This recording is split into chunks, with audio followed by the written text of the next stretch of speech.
When it comes to snakes, everybody knows the big boys. Boas, pythons, anacondas, these big constrictor snakes. But what if I told you there were colubrids that got gigantic? Today, we're going to go over the top 5 huge colubrid snakes. I'm Adam. This is Millie, she's not a colubrid, but stick around.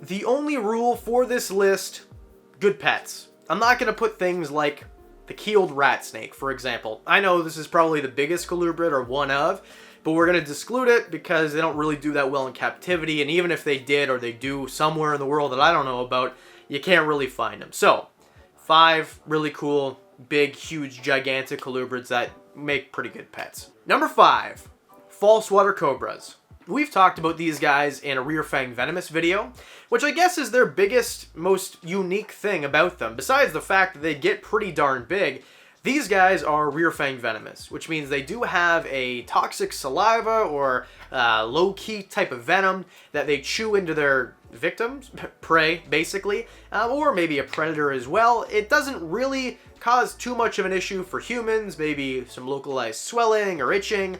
Something to be aware of if you keep them as a pet, but not something to be super terrified of or anything like that. False water cobras between 4.5 and 6.5 feet is pretty much average. A little bit of sexual dimorphism as well, but they've been seen as big as 8 feet. Now, this is pretty rare. You're going to see them closer to about 6.5 feet than 8 feet, but that's still a pretty giant colubrid. And they're not super skinny. They don't get super big like one of the entries we're going to talk about later.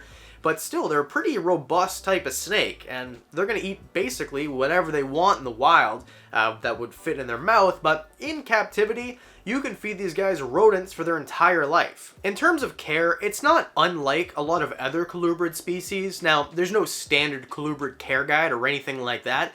All I mean is there's nothing outlandish about the humidity or anything like that. Something worth noting maybe with these guys, they're called false water cobras. They're found near the water, and larger water receptacles is probably a good idea. You don't need a swimming pool or anything, but they'll definitely take advantage of soaking into water dishes if you give them the opportunity to have something big enough to fit their giant 6-foot body in. And in speaking to a bunch of expert keepers or breeders who have been doing it for a while, some of them recommend keeping them in an enclosure that's 2x4 on the ground, right? 2x4x1, or doesn't need a ton of height. Some will even say 2x6, or some say minimum big 41-quart tub, but I mean, I always recommend PVCs are awesome.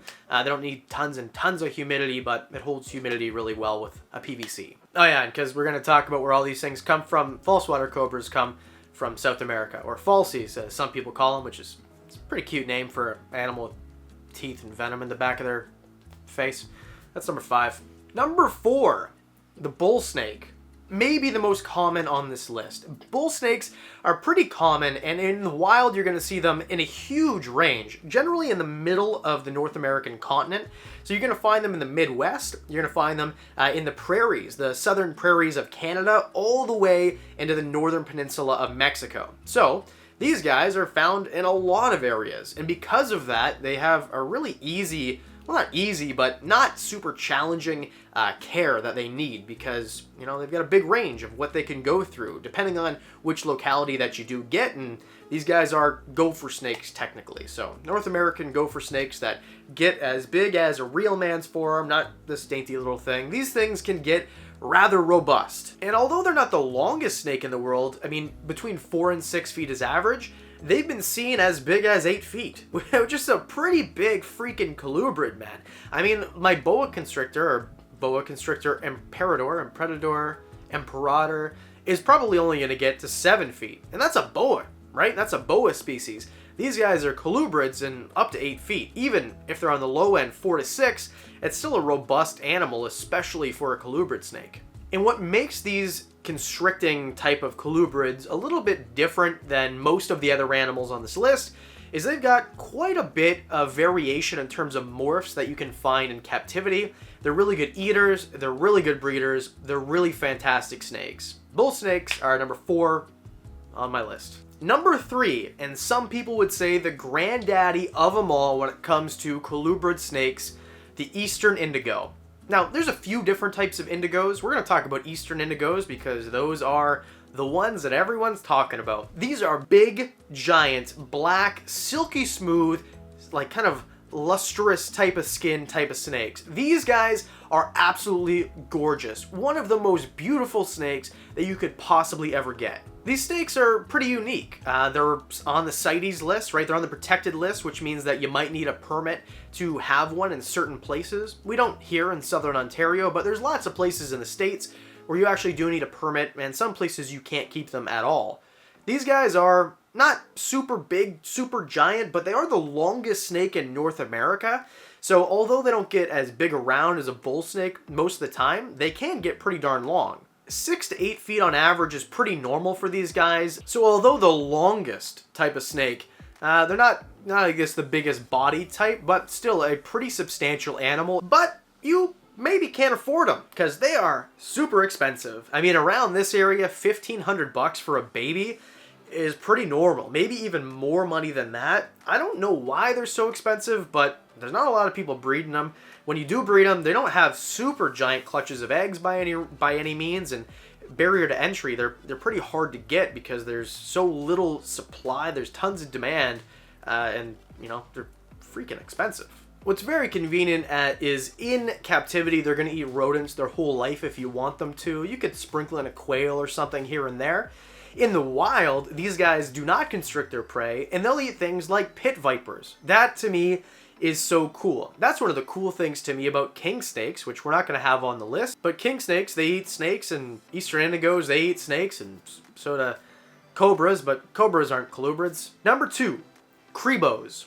We're going to talk about yellowtail Cribos the most just because from my research, and correct me if I'm wrong in the comments section, they generally get a little bit longer than blacktail Cribos. So yellowtail Cribos is what we're going to talk about. And they're actually very similar and very closely related to Eastern Indigo snakes. Although you won't find them in North America, you find them in South America instead. Yellowtail Cribos, they are great eaters for you. They've got these very powerful jaws. They do not constrict their prey, but if they get a hold of you, it's like a vice. That's what it feels like. I've never been bitten by one myself, but I had an in-depth conversation where it was very visually described to me what it feels like, and with pinching my arm also, to describe what it feels like, and it seems like no fun whatsoever. And although these guys, on average, will be about 7.5 feet, they can get up to 10 feet. That's what, well, there's been sightings or speculation that these sightings were a 10-foot animal. And I mean, a big colubrid is impressive, especially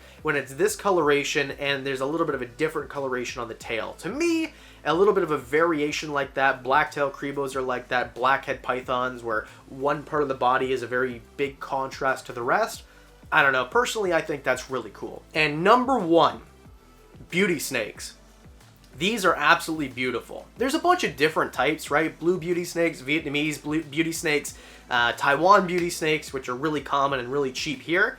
So just blue beauty snakes, just for example, these guys are going to come from parts of Asia, Vietnam, Myanmar, I hope I'm saying that right, places like that. And although on average you're going to see them up to 8 feet, they can get up to 11 feet. 11 feet. 11 feet. And unlike some of the other snakes on the list, these guys will climb. They will use a little bit of height. And although it's not necessary to give them 3 feet, that'd be awesome. You can keep them in something that's 2 feet high. That's fine too, and even lower as well. This isn't a care guide, and I don't have any personal experience with beauty snakes besides handling them. But I've never kept one, and the people who do keep them very differently. Some people will keep them in something lower, something higher, really long, really wide. But either way, it's a big animal, and they are going to need a bigger space in comparison to some of the others on the list. Beauty snakes are a little bit different in that they stay pretty thin for an 11-foot snake.